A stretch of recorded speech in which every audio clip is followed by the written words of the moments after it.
మీరు తీసుకొచ్చినటువంటి దొంగ జీవోలు కానీ, ఫేక్ సర్టిఫికేట్లు కానీ, టెట్ కానీ, డిఎస్సి కానీ, ఏ విధమైనటువంటి క్వాలిఫికేషన్లు లేకుండా మీరు ఉద్యోగాలని అమ్ముకోవడం, కట్టబెట్టడం జరిగినటువంటి తీరు, ఇవన్నీ కూడా మనం సాక్ష్యాలతో సహా చూపించాం.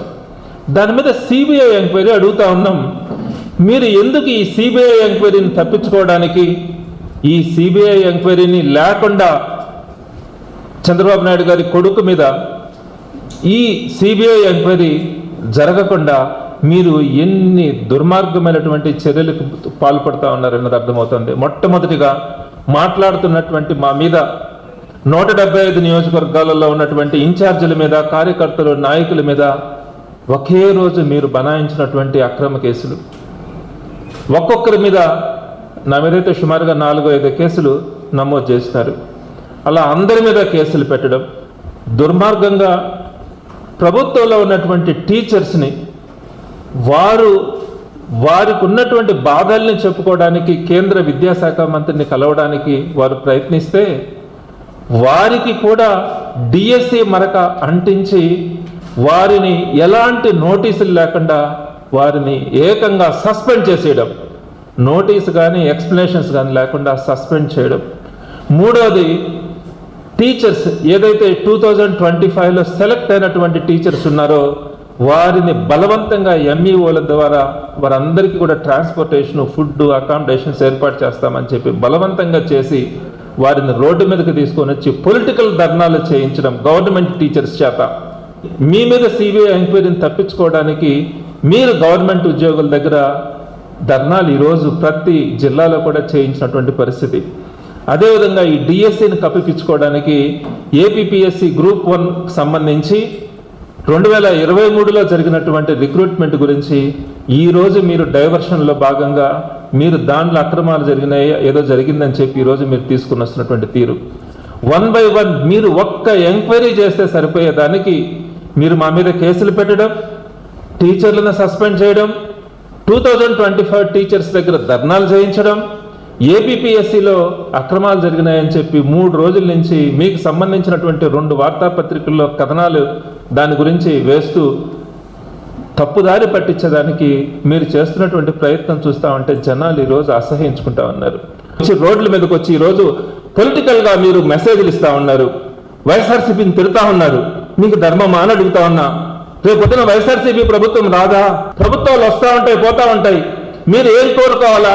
నేను నిజాయితీగా డిఎస్సిలో నాకు ఉద్యోగం వచ్చింది, అలాంటప్పుడు మేమెందుకు భయపడాలా? వేయండి సిబిఐ ఎంక్వైరీ, మా నిజాయితీని మేము నిరూపించుకుంటాం అని చెప్పాల్సింది పోయి మీరు ధర్నా చేయడం ఏంటి? ప్రభుత్వాలు ధర్నాలు చేయించడం ఏంటి?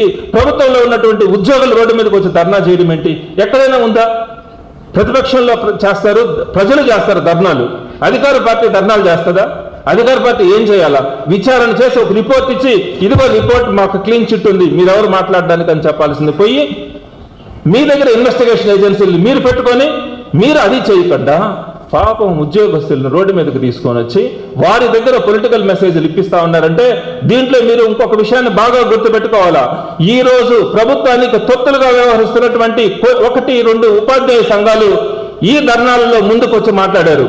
ఆ ఫోటోలు, వీడియోలు కూడా తీసుకున్నాం.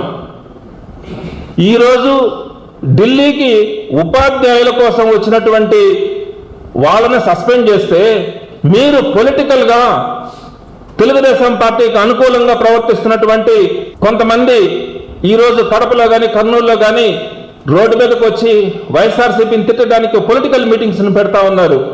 మీరు దీని నుంచి బయటపడతారు. అట్లా మాట్లాడినప్పుడు పొలిటికల్ మీటింగ్స్తో మీరు ఎందుకు ముందుకు వస్తున్నారు? ప్రతిపక్షాన్ని, మీకోసం పోరాడుతున్నటువంటి వైఎస్ఆర్సీపీని ఎందుకు విమర్శలు చేస్తా ఉన్నారు? పొలిటికల్ విమర్శలు సీనియర్ టీచర్లుగా ఉండి మీరు ఎందుకు ఆ విధంగా చేస్తా ఉన్నారన్నది మీరు ఒకసారి అర్థం చేసుకోవాలా.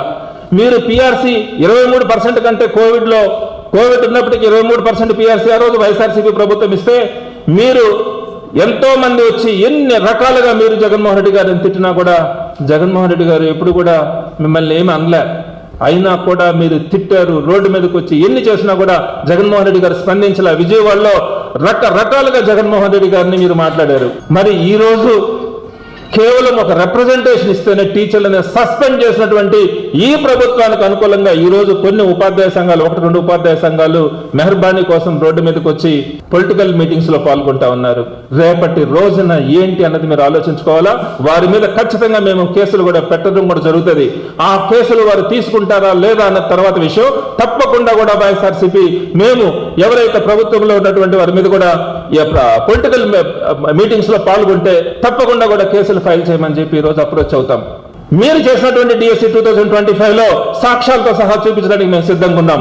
మీకు కనుక ఏపీపీఎస్సీ మీద మీకు కనుక అది తప్పులు జరిగినాయని మీకు అనిపిస్తే ఈ రెండింటి మీద సిబిఐ వేయండి. డిఎస్సి 2025 మీద వేయండి, ఏపీపీఎస్సీ మీద వేయండి. మీరు అలాంటి పరిస్థితి చేయట్లా. ఏపీపీఎస్సీ ఎంత పారదర్శకంగా జగన్మోహన్ రెడ్డి గారు చేస్తున్నారో మీకు మీ మనసాక్షికి మీకు తెలుసు. ఈ రోజు దాంట్లో సెలెక్ట్ అయినటువంటి గ్రూప్ 1 సెలెక్ట్ అయినటువంటి అనేక మంది ఆఫీసర్స్ ఈ రోజు గవర్నమెంట్ లో ముఖ్యమంత్రి గారు కూడా వారిని పొగుడుతూ వారికి మంచి ప్లేసెస్ కూడా ఇవ్వడం కూడా జరిగింది. మీరు వారందరికీ కూడా రకరకాలుగా కులాలు మతాల మధ్య చిచ్చు పెడుతున్నట్టుగా వారి మధ్యలో కూడా రకరకాలుగా ఏ కులం వాళ్ళకి ఇచ్చినారు, ఏ మతం వాళ్ళకి ఇచ్చినారు అని చెప్పి అక్కడ కూడా లెక్కలు తీసి మీరు సబ్మిట్ చేస్తూ ఉంటారు. అయినా కూడా ఎక్కడ కూడా ఒక చిన్న పొరపాటు కూడా లేకుండా చేసినటువంటి పరిస్థితి.